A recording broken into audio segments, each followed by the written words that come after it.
আসসালামু আলাইকুম, আশা করি সবাই ভালো আছেন। তো আসলে সকালবেলার দিনটা যেমন হবে আসলে বুঝতে পারি নাই। তো এটা হচ্ছে মেট্রো রেল।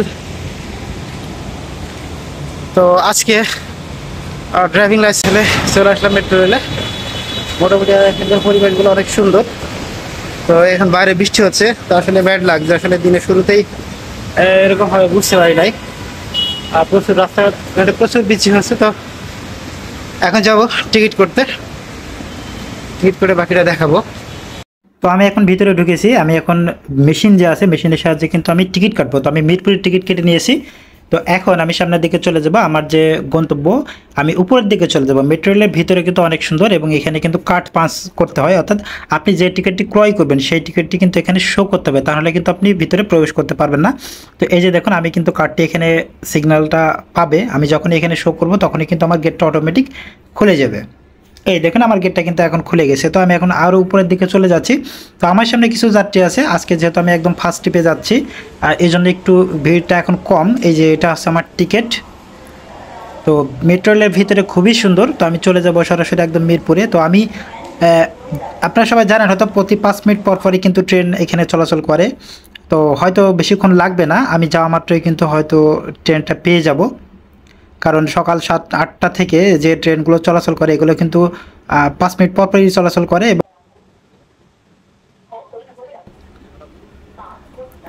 তো আমি কাছাকাছি চলে এসেছি এবং আসা মাত্রই আমি দেখি ট্রেন এসে দাঁড়িয়ে রয়েছে। আমি 10 সেকেন্ডের জন্য কিন্তু আমি উঠতে পেরেছি। 10 সেকেন্ড লেট হলে কিন্তু আমি এই ট্রেনটাতে উঠতে পারতাম না। তো আমি এখন ভিতরে চলে এসেছি সরাসরি। এখন এই সামনে ভিতরে স্পিকার আছে, স্পিকারে কিন্তু আপনাকে প্রত্যেকটা স্টেশনের নাম বলে দিবে এবং প্রত্যেকটা স্টেশনে কিন্তু আপনার বলে দিবে যে আসলে আপনি কোথায় নামবেন বা কোথায় কি A to Z আপনাকে বলে দিবে। মেট্রো রেলের ভিতরে চড়ার যে আসলে ভ্রমণ যে আনন্দ সেটা কিন্তু একটু অন্যরকম। যারা না মেট্রো রেলে ভ্রমণ করেছেন তারা কিন্তু বুঝতে পারবেন না। তো আমি কিছুক্ষণের ভিতরে কিন্তু মিরপুর স্টেশনে চলে যাবো, কারণ এক একটি স্টেশনে সর্বোচ্চ 30 সেকেন্ড বা 1 মিনিট পর পরই কিন্তু এক একটা স্টেশন চলে আসে। আর মেট্রো রেল মানে যেমন সুন্দর তেমন গতি, খুবই সব মিলিয়ে খুবই ভালো লাগে। তো আজকে আসলে ড্রাইভিং লাইসেন্সের জন্য যাচ্ছি। তো আজকে আবহাওয়াটা আসলে একটু ওয়েদারটা অন্যরকম। সকাল থেকে বৃষ্টি, রাত্রি থেকেই বৃষ্টি, তারপরে কিন্তু সময় মতো যেতে হবে, অর্থাৎ 9টার সময় কিন্তু আমাকে ওখানে পৌঁছাতে হবে। তো এই যে দেখুন, এখন কিন্তু আরেকটা স্টেশনে এখন ছেড়ে দিল। এখন আমি এক্সিট দিয়ে বেরিয়ে যাবো। আসলে মেট্রো রেলের ভিতরে কিন্তু অনেক সুন্দর। তো বর্তমানে বাংলাদেশে অনেক উন্নতি সাধিত হয়েছে। তো এই যে আমি কিন্তু এখন মেট্রো রেল থেকে নেমে গিয়েছি। তো নেমে যাওয়ার পরে এখন যে সিঁড়িটা আছে সিঁড়িটা দিয়ে আমি নামবো। এখন আমার এক্সিট অর্থাৎ বের হওয়ার পালা। তো আমাকে এখন এই কার্ডটা জমা দিতে হবে। এই কার্ডটা এই যে দেখুন এখানে শো করলাম। তো অর্থাৎ এখানেও কিন্তু নিল না, অথবা আমাকে এই কার্ডটা কিন্তু ভিতরে ঢুকে দিতে হবে। অর্থাৎ এখানে দেখুন এই যে এই ভিতরে দিয়ে দিলেই, এই যে নিচে এই যে এই ভিতরে দিয়ে দিলেই কিন্তু দরজাটা আপনার জন্য খুলে যাবে। তো যারা একটু হয়তো বুঝতে পারেন না তাদের জন্য আমি বিষয়টা ক্লিয়ার করে দিলাম। আর যখন আপনি নেমে চলে যাবেন, অর্থাৎ আপনি একদম বাইরে চলে যাবেন, তখন আপনি এই কার্ডটা ভিতরে দিয়ে দিবেন। তো কার্ডটা ভিতরে নিয়ে আমার দরজাটা অটোমেটিক খুলে গেছে। তো এখন আমি পল্লবী যে স্টেশন আছে সেখান থেকে সম্পূর্ণভাবে বেরিয়ে চলে আসবো। তো আমি এখন সম্পূর্ণভাবে বেরিয়ে চলে এসেছি। তো যারা নতুন, যারা ড্রাইভিং লাইসেন্সের জন্য মেট্রো রেলে যাবেন তারা কিভাবে যাবেন, পল্লবী স্টেশনে আপনারা জাস্ট নামবেন। নামার পরে আপনারা মিরপুর বাস ডিপো, একদম সহজ একটা লোকেশন, মিরপুর বাস ডিপো। আপনারা এই যে স্টেশনে নামার পরে একদম সোজা হেঁটে চলে যাবেন। আমি আপনাদেরকে দেখাবো, যদিও আমি দু একজনকে জিজ্ঞাসা করেছি, কিন্তু পরবর্তীতে যদি আপনারা কেউ ড্রাইভিং লাইসেন্সের জন্য যান সরাসরি মিরপুর পল্লবীতে নামবেন। যেহেতু আমার পল্লবীতে ট্রেনিংটা, পল্লবীতে নামার পরে সোজা একদম হাঁটতে থাকবেন। সোজা হেঁটে এই যে রাস্তাটা ডাইনে ক্রস করবেন, অর্থাৎ রাস্তার ডাইনে যাবেন আপনি। এই যে দেখুন মেট্রো রেলের পাশ থেকে কিন্তু দেখা যাচ্ছে মিরপুর বাস ডিপো, বিআরটিসি। এই যে দেখুন এই যে অফিসটা, এই যে বাংলাদেশ সড়ক পরিবহন বিআরটিসি। তো আজকে যেহেতু ওয়েদারটা অনেক নর্মাল, অর্থাৎ বৃষ্টি থেমে থেমে কিন্তু বৃষ্টি হচ্ছে। তো আমার মতো কিন্তু অনেকেই চলে এসেছে। অর্থাৎ আমি লোকেশনটা আবারও বলে দিই, বাংলাদেশ সড়ক পরিবহন কর্পোরেশন বিআরটিসি, এটা হচ্ছে মিরপুর।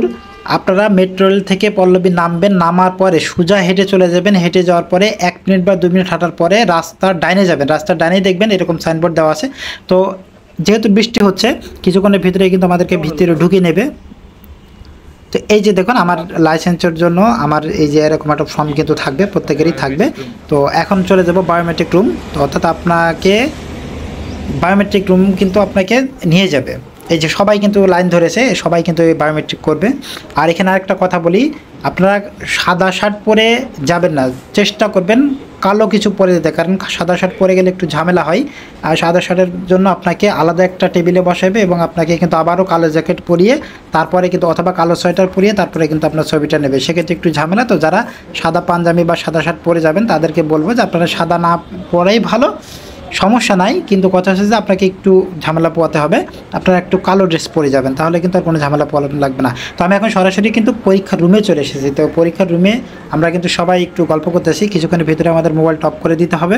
তো আমি তার আগে ভাবলাম যে সবাইকে একটু শেয়ার করি যে আসলে পরীক্ষাটা কেমন হয়। আমাদের অনেকগুলো পরিদর্শক এখানে চলে এসেছে এবং প্রত্যেকটা পরীক্ষক অর্থাৎ প্রত্যেকটা বিষয় কিন্তু এখানে আলোচনা করা হচ্ছে। তো সবাই কিন্তু সিরিয়াল দিচ্ছে আর এখানে একটা টোকেন নাম্বার দিবে, টোকেন নাম্বারের ভিত্তিতে আপনার কিন্তু পরীক্ষাটা হবে।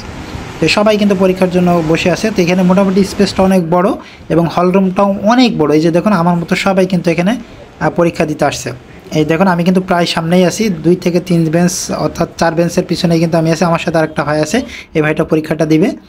তো কিছুক্ষণের ভিতরে আমাদের মোবাইলটা নিয়ে নেবে। এই যে আমার পরীক্ষাটা এখন হয়ে গেছে, তো আমরা কিন্তু এখন রেজাল্টের জন্য অপেক্ষা করব। আমরা এখন রেজাল্টের জন্য অপেক্ষা করব, রেজাল্ট কিন্তু কিছুক্ষণ পরে আমাদের দিয়ে দেবে, আমরা কিন্তু সবাই এখানে ওয়েট করতেছি।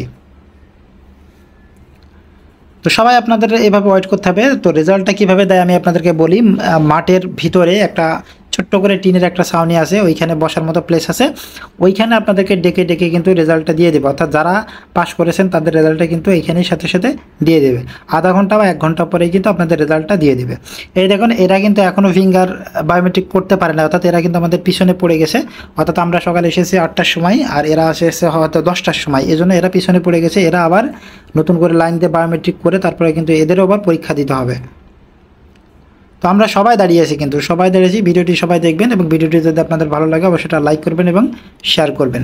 আসলে ড্রাইভিং লাইসেন্সের জন্য কিন্তু অনেক মানে হয়রানি পোয়াতে হয়। তো আসলে এখানে কিছুই না, এইখানে জাস্ট নর্মাল একটা প্রসেস। আপনারা সবাই এখানে চলে আসবেন।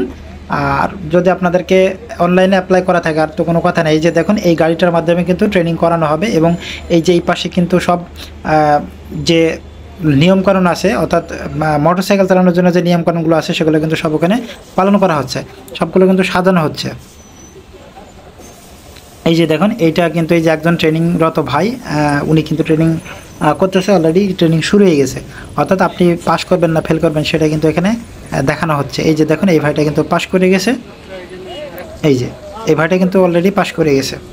এই যে এই ভাইটা কিন্তু পেরে গেছে, অনেকেই কিন্তু পারতেছে না। এই যে দেখুন এই ভাইটা কী অবস্থা হয় দেখা যাক।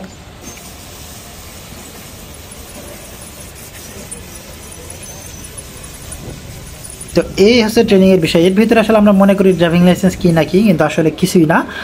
বুকে সাহস নিয়ে যাবেন, কোনো ব্যাপারই না এটা। যদি আপনাদের ড্রাইভিং জানা থাকে তাহলে তো কোনো ব্যাপারই নাই। অবশ্যই আমি সবাইকে বলবো আপনারা আগে ড্রাইভিং শিখবেন, তারপরে ড্রাইভিং লাইসেন্স করতে যাবেন। কারণ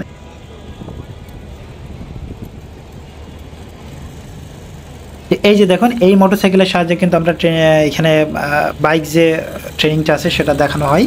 এই দেখেন এক ভাই কিন্তু এখন এটা চালাচ্ছে, সফল হবে কিনা দেখা যাক। এই যেখানে কিন্তু মার্কিং করা আছে, মার্কে মার্কে কিন্তু আপনাকে যেতে হবে। দেখুন এই যে এই ভাইটা কিন্তু দেখা